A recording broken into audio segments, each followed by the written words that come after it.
Hello दोस्तों, my name is Tabassum Naz and now you are watching my YouTube channel Rapture Reading. I hope you all are doing well. Today in this video, I'm going to explain Lord Byron's satirical poem George III. Let's have a look on the background of the poem. George III is an extract from Byron's The Vision of Judgment. It's a satirical poem. Satirical poem वैसी poem को कहते हैं जिसमें poet किसी particular person को target करते हैं, मजाक उड़ाते हैं, make fun of that particular person in a humorous way, उनके पोएटिक वर्क को क्रिटिसाइज करते हैं। आइए जानते हैं कि लॉर्ड बायरन ने ये सटायरिकल पोएम लिखी ही क्यों। लॉर्ड बायरन के टाइम के ही एक पोएट थे रॉबर्ट सऊदी, जो कि फर्स्ट जनरेशन के पोएट थे। रॉबर्ट सऊदी ने अपनी poem a vision of judgement में, जो उन्होंने जॉर्ज III की तारीफ में लिखा, और इसी पोएम में उन्होंने लॉर्ड बायरन के पोएटिक वर्क को क्रिटिसाइज किया है और मजाक उड़ाया। रॉबर्ट सऊदी ने उन पर डायरेक्ट अटैक किया और बायरन को सैटानिक स्कूल ऑफ पोएट्री का लीडर बताया, मतलब शैतान के स्कूल का लीडर बताए। और इस लाइन से बायरन को काफ़ी ऑफेंड फील हुआ और उन्होंने अपनी poem the vision of judgement में रॉबर्ट सऊदी और जॉर्ज III दोनों को टारगेट किया, उन पर अटैक किया। जैसे कैरेमिनाटी सेलिब्रिटीज़ को टारगेट करते हैं, उनके वर्क को क्रिटिसाइज़ करते हैं, वो उनका लैंग्वेज थोड़ा स्लैंग होता है, लेकिन यहाँ पे पोइट्री में एक पोएट दूसरे पोएट का मजाक उड़ाते हैं, क्रिटिसाइज करते हैं, आलोचना करते हैं, लेकिन इन ह्यूमरस वे, मजाक के वे में करते हैं, फनी वे में करते हैं। और ये पोएम जब the vision of judgement Byron ने लिखी तो इस पोएम के बारे जोफ्री कर्नाल का कहना था कि Saudis reputation has never recovered from Byron's ridicule, मतलब कि सऊदी के जो रेप्यूटेशन थी और जो हानि इसको द विजन ऑफ जजमेंट में जो क्रिटिसाइज किया गया था, इसके बाद जो सऊदी की रेप्यूटेशन थी कभी रिकवर नहीं की। रॉबर्ट सऊदी के बारे पता चल गया कि वो एक पोएट थे, लेकिन जॉर्ज III जिसके बारे में ये पोएम लिखी गई वो कौन थे आइए जानते हैं। जॉर्ज III यूके के किंग थे। कुछ सालों के शासन के बाद जॉर्ज III थोड़े तो मेंटली सिक होते गए, धीरे धीरे मेंटली सिक होते गए और फाइनली बिकेम इंसेन इन 1811, मतलब कि पूरी तरीके से पागल हो गए 1811 में। और जब जॉर्ज III का शासनकाल था, उसी के शासनकाल में फ्रांस का युद्ध हुआ वाटरलू में, जिसमें नेपोलियन हार गए और अमेरिका के साथ 7 इयर्स वार चला, जिसमें बहुत सारे सोल्जर्स की जानें गई और अमेरिका यूके से अलग हो गया। किसी भी पोएम को अच्छे से समझने के लिए उसके बैकग्राउंड को समझना ज़रूरी हो जाता है। तो आइए अब शुरू करते हैं इस पोएम को, जो लिखी है लॉर्ड बायरन ने जॉर्ज III और रॉबर्ट सऊदी को टारगेट किया है जिस पोएम में। आइए पहले स्टेंजा के बारे में पढ़ें।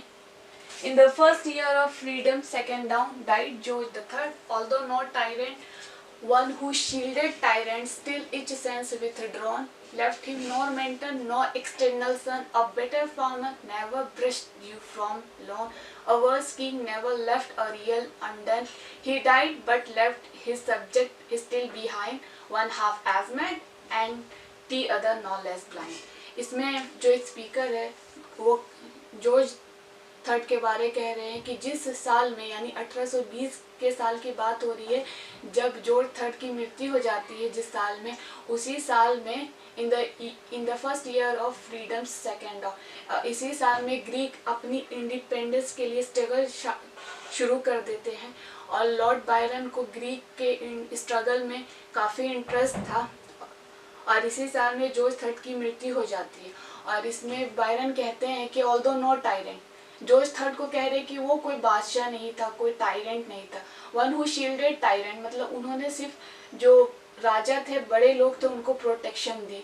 Till each sense withdrawn, left him nor mentor nor external sun, a better farmer never brushed you from lawn, और एक अच्छा फार्मर जो होता है वो अपने लॉन से कभी भी शबनम की बूंदों को, ओस की बूंदों को नहीं हटाता। A worse king never left a realm undone, और एक जो बुरा राजा होता है अपने क्षेत्र को कभी अधूरा नहीं छोड़ता। He died but left his subject still behind, one half as mad, the other no less blind। इस दो लाइन का मतलब ये है कि जब जॉर्ज III की मृत्यु हुई तब उसने अब उसके बाद जो राजा बना उसका बेटा था, जो उसका बेटा था वो उसको राजकाज में बिल्कुल दिलचस्पी नहीं था। वो एक आर्ट वर्क और वर्शिप में दिलचस्पी रखने वाला राजा था।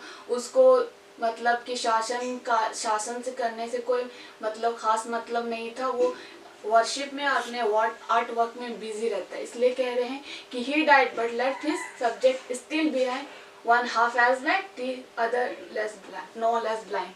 तो इस स्टेंजा में रिडिक्यूल कर रहे हैं बायरन जॉर्ज थर्ड को, कह रहे कि वो एक टायरेंट नहीं था, वो एक बादशाह नहीं था, लेकिन वो एक अच्छा किसान था, अ बेटर फार्मर। और दूसरी स्टेंजा की तरफ मूव करते हैं हम लोग। He died, his death made no stir on earth, his burial made some pomp, there was profusion of velvet, gilding, brass and no great dirt of out but tears। तो इस stanza में poet कह रहे हैं कि वो तो उसकी मृत्यु हो गई, लेकिन उसकी मृत्यु से लोगों को कुछ खास सदमा नहीं लगा, लोगों को कुछ खास असर नहीं हुआ उसकी मृत्यु का। और जो इसकी ब्यूरियल सेरेमनी की जा रही थी, फ्यूनरल सेरेमनी की जा रही थी, वो बहुत ग्रैंड तरीके से की जा रही थी। उसमें वेलवेट, गिल्डिंग, ब्रास सब चीज़ थी, सब किसी भी चीज़ की कमी नहीं थी। जिस चीज़ की कमी थी, no great dirt of out but tears, जिस चीज़ की कमी थी वो आंसुओं की कमी थी, जेन्युइन सोरो की कमी थी। और सेव दो shed by collusion for this thing may be about at their truth. और इसमें कह रहे कि वो जो सारी चीज़ें उसके ब्यूरियल सेरेमनी में यूज़ की जा रही है, उसको मतलब कि इसके इस्तेमाल को रोको, क्योंकि इसके इस्तेमाल और इसको एक सही दाम पे ख़रीदा जा सकता है। Of elegy there was the due infusion bought also. इसका कहने का मतलब है कि उसकी ब्यूरियल सेरेमनी को और भी ग्रैंड दिखाने के, और भी बड़ा करने के लिए, इन्फ्यूजन करने के लिए और भी चीज़ें की गई थी। जैसे खरीदे गए थे the tortures, clocks and banners, Harold and relics of old Gothic मैंने यानी ओल्ड फैशन में बहुत सारी ऐसी चीज़ें थी जो ओल्ड फैशन की थी। और इस ब्यूरल सेरेमनी को ग्रैंड बनाया जा रहा था ताकि लोग इसे याद रख सकें। आइए मूव करते हैं स्टेंजा नंबर 3 की तरफ।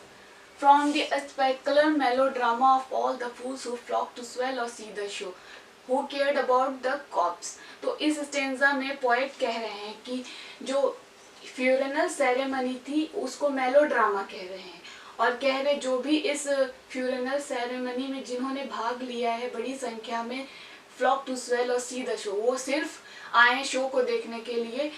जॉर्ज थर्ड की डेड बॉडी की किसे परवाह है, कोई मतलब उसकी हमदर्दी सौरो जताने के लिए नहीं आया है, सब वो शो को देखने हैं। क्योंकि the funeral made the attraction and the black the woo, मतलब कि फ्यूनरल सेरेमनी जो हो रही थी बहुत ग्रैंड तरीके से हो रही थी, तो सब ठाट बाट के साथ हो रही थी, तो सब जमा हुए थे इसलिए क्योंकि वो फ्यूनरल अट्रैक्शन का केंद्र बना हुआ था।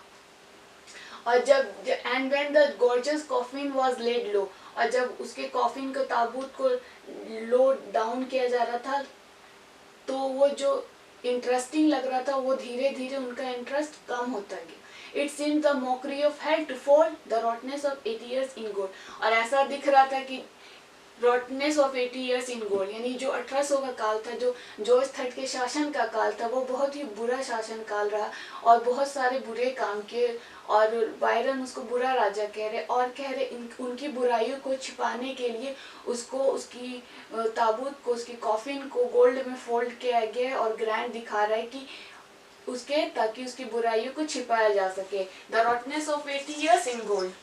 अब मूव करते हैं हम लोग स्टेंजा नंबर 4 की तरफ। Look to the earth I said and say again.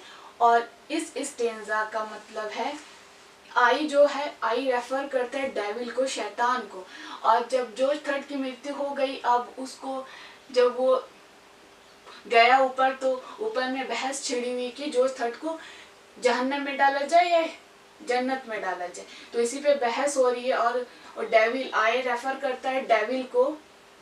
यहाँ पे डेविल जो है वो कह रहा है कि उसको हेल में डालो, और इसके लिए वो कह रहा है क्यों, क्योंकि वो एक blind, mad, helpless, weak, poor worm था।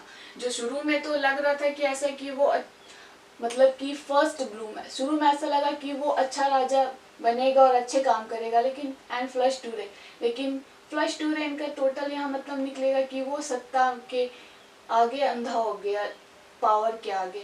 The world and he both wore a different form, दोनों ने अलग अलग मुखौटे पहने थे। And much of earth and all the watery plain of ocean called him king, और जितने भी अर्थ के लोग उसको किंग कहते थे। Through many a storm his isles had floated on the abyss of time, for the rough virtues chose them for their clime. इसमें कहने का मतलब है जब लोगों की उसके जो बुरे काम थे, isles and floated on the abyss of time, जो उसके अनगिनत करप्शन, घोटाले, बुरे काम थे, वो मतलब कि सतह पे फ्लोट होने लगे, यानी कि लोगों का उसके बुरे काम समझ आने लगे, दिखाई देने लगे।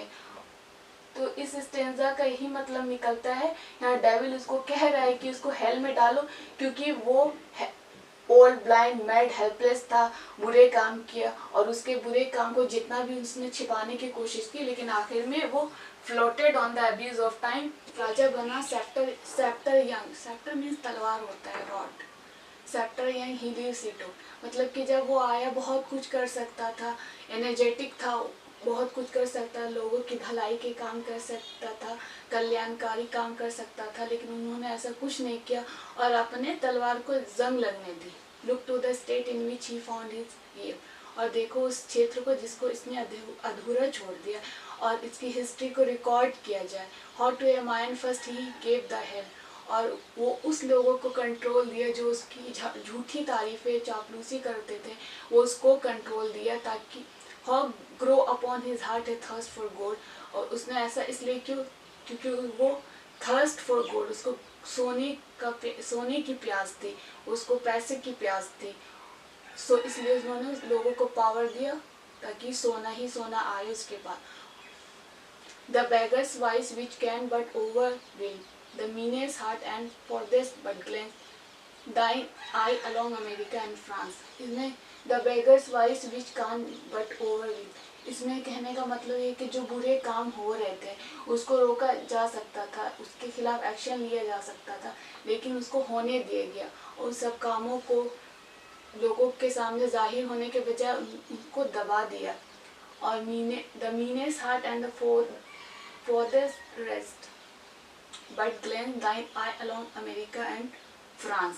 कहने का मतलब है उसके शासनकाल में ही अमेरिका और फ्रांस में जो युद्ध हुआ, जिसके वजह से लाखों लोगों की जानें गई, और इसी के शासनकाल में अमेरिका को अलग होना पड़ा यूके से, और इसी के शासनकाल में लाखों लोगों ने, लाखों सोल्जर्स ने अपनी जानें गंवाई। For the rest but glance thine I along America and France, इसमें अमेरिका एंड फ्रांस के बारे कह रहे हैं, उसके वॉर जो और उसके नुकसान की जो बात हुई है उसके बारे में पोएट कहना चाह रहे हैं। ये डेविल्स के वर्ड्स है, और वो कह रहे कि देखो उन्होंने कैसे कैसे काम किए, कैसे कैसे बुरे काम किए, इसलिए इसको हेल में डालना चाहिए। अब मूव करते हैं हम स्टेंजा नंबर 6 की तरफ। टिस ट्रू, इसका मतलब होता है it's true, he was the tool from first to last but a true so let him be consumed. इसमें कहने का मतलब है कि जो जॉर्ज थर्ड था वो थर्स्ट फॉर गोल्ड था और आज़ादी का दुश्मन था। तो इसमें कह रहे हैं कि जिस तरह से उसने अपने मिनिस्टर का यूज़ किया, इस्तेमाल किया ज़्यादा से ज़्यादा फ़ायदा कमाने के लिए, ठीक उसके मिनिस्टर्स ने भी उसको उतना ही इस्तेमाल किया। सो ऐसा टूल है तो उसको इस्तेमाल होने दिया जाए। From out the past of ages since mankind have known the rule of monarchs, और इसमें कह रहे कि जब से इंसान ने मोनार्क के रूल को समझा है तब से उसने यही पाया है कि from the bloody roll amassed of sin and slaughter from the सेजास school take the worst people. कह रहे कि जब फिर इंसान ने मोनार्क के रूल को समझा है तो वो अपने हित के लिए खून खराबे कराते हैं, वायलेंस कराते हैं, हत्याएं कराते हैं। फ्रॉम द सेजास स्कूल, सेजार एक टाइटल होता है जो रोमन एम्पायर टेक करता है। तो इसमें कहने का ये मतलब कि जो वो टाइटल लेता है या फिर ऐसा कि उस स्कूल में जो पढ़ता है वो बिल्कुल भी अच्छा नहीं पढ़ता, वहाँ पे बिल्कुल भी अच्छी शिक्षा नहीं दी जाती, अच्छी पढ़ाई, अच्छी शिक्षा, मोरल नहीं ज्ञान दिया जाता एंड प्रोड्यूस और एक ऐसा शासन वो लोग उस स्कूल से निकलने और उस टाइटल को लेने के बाद ऐसे शासन की स्थापना करते हैं जो more trenched with gold more cumbered with slain, जो कि खून खराबे से लेस होती है, मोर ड्रेंच विथ स्लेन, जो वायलेंस से लेस होती है। उस तरह के राजा को इन लोग ऐसा स्टूडेंट तैयार करते हैं जो वायलेंस भरी हो। जिस आइए मूव करते हैं स्टेंजा नंबर 7 की तरफ। इस स्टेंजा में जो डेविल है वो एक्सेप्ट कर, जो डेविल है वो कह रहा है, he ever worried with freedom and the free nation as men home subjects foreign foes so that they utter the word liberty। इसमें कह रहे हैं कि वो शायद ही उसको आज़ादी की फिक्र थी, शायद ही उसको फिक्र थी nation as man home subject foreign force so that they utter, उसको इन सब चीज़ों से लेना देना नहीं था। और इसको कहते हैं वो, और इस तरह के चीज़ों को वो कह रहे हैं कि अटर द वर्ड लिबर्टी, और इसको कहते हैं कंप्लीट लिबर्टी। जो खुद आज़ादी का दुश्मन है वो कह रहे हैं कि इसको complete liberty. Pawn George the third their first opponent. अगर लिबर्टी की बात की जाए, आज़ादी की बात की जाए, तो जॉर्ज थर्ड ही पहला दुश्मन होगा जो आज़ादी का पहला दुश्मन, उसी को कहेंगे कि जॉर्ज थर्ड ही ऐसा है जो आज़ादी का दुश्मन है। Whose history was ever stained as his will be with national and individual so। और उसकी हिस्ट्री जो थी शायद ही उसमें दाग हो विथ नेशनल एंड इंडिविजुअल वोस, जो किसी के इंडिविजुअल का सौरव, जेन्युइन सौरव भी था किसी के लिए, और individuals and woes. I grant his household abstinence, I grant his neutral virtues which most monarch want. इसमें उसकी गुड क्वालिटीज़ को भी एक्सेप्ट करता है डेविल की, वो भले प्रोफेशनल लाइफ में ख़राब हो लेकिन पर्सनल लाइफ में वो अच्छा था। इस पर्सनल लाइफ में उसका कोई भी स्टेन नहीं था, और इस पर्सनल लाइफ के वजह से जो उसके पर्सनल क्लोज रिलेटिव थे उनको सच में जेन्युइन सोरो होगा। कोई भी इंसान कितना भी बुरा क्यों ना हो, कुछ ना कुछ उसके अंदर अच्छी क्वालिटीज़ होती है जिसको यहाँ पे वो डेविल है एक्सेप्ट कर रहा है, उसके हाउस होल्ड एब्सटिनेंस को। और फिर नेक्स्ट लाइन में भी उसके अच्छे क्वालिटीज़ को एक्सेप्ट किया जा रहा है। I know he was a constant consort on, he was a decent sire and middling lord, all this is much and most upon a throne, all temperance if at apicious board is more at an ancrite supper shown। इसमें कह रहा है कि वो जो George third था वो अपनी वाइफ की तरफ फेथफुल था, his faithfulness to his wife, qualities as a father, ये डेविल एडमिट करता है उसकी इस क्वालिटीज़ को। ज़्यादातर मोनार्क्स में ऐसी क्वालिटीज़ नहीं पाई जाती है ना। और एज टेम्परेंस, और वो थोड़ा रिलीजियस टाइप का भी था। टेम्परेंस का मतलब होता है कि वो जो अल्कोहलिक ड्रिंक्स होती है वो उसको नहीं पीता था, और जो कि वो Apicius board is more at an anchorite सपशो। एज एपिशियस मतलब कि अल्कोहल पीना लग्जरियस लाइफ को शो करता है, लेकिन जॉर्ज थर्ड इस सब चीज़ों से दूर था। तो इसमें इसकी क्वालिटीज़ को बताया जा रहा है। Is more at an anchorite सपशोन। एनक्राइट वो होता है, एक पर्सन होता है जो एकांत में रहता है, क्यों, रिलीजियस रीजन के वजह से वो अकेला रहता है।